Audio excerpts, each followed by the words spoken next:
ఈ రోజైతే చిన్న పని మీద అయితే హాస్పిటల్‌కొచ్చా. ఇక్కడైతే స్టెతస్కోప్ ఉంది. ఒకసారి తీసైతే పెట్టుకుందాం అనుకున్నా. అక్కడున్న సిస్టర్ అయితే నా వైపు అంతా చూస్తుంది. ఎందుకులే దొంగ దొంగ అంటదేమో అని సైలెంట్‌గా ఉన్నా.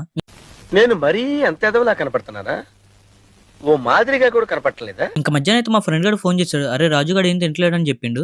ఏమైందిరా నీకు? వెయిట్ చేసిందా? అసలేమైందని ఎళ్లి ఒకసారి చూసా. బలవంతం అనేది దాని నోట్లో పెడిగ్రీ ఏసి కూడా చూసా. అయినా గాని ఏం తినట్లేదు. ఊసేస్తుంది డైరెక్ట్ బయటికి. ఇంకొకసారి అయితే సాయంత్రం వరకు చూద్దాం. సాయంత్రం వరకు ఏం తినకపోతే అప్పుడైతే హాస్పిటల్ తీసుకెళ్దాం అని చెప్పా. ఇంక సాయంత్రం వరకు అయితే ఇదేం తినలేదు. ఇంక ఇప్పుడైతే బండి మీద పెట్టుకొని తీసుకెళ్ళిపోతున్నాం అనమాట. ఇంక అక్కడికెళ్ళాకైతే అక్కడ కూర్చోబెట్టా. అక్కడైతే అటు ఇటు చూస్తుంది.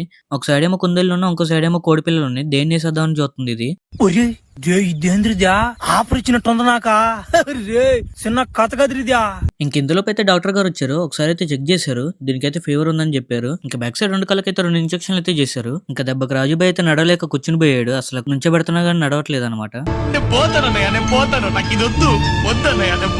ఇంకా రాజుబాయ్ పరిస్థితి ఏందో రేపటి వీడియో చెప్తా. కొత్తగా చూస్తున్నారు లైక్ చేయండి, షేర్ చేయండి, సబ్స్క్రైబ్ చేసుకోండి. ఉంటా ఫ్రెండ్స్, బాయ్.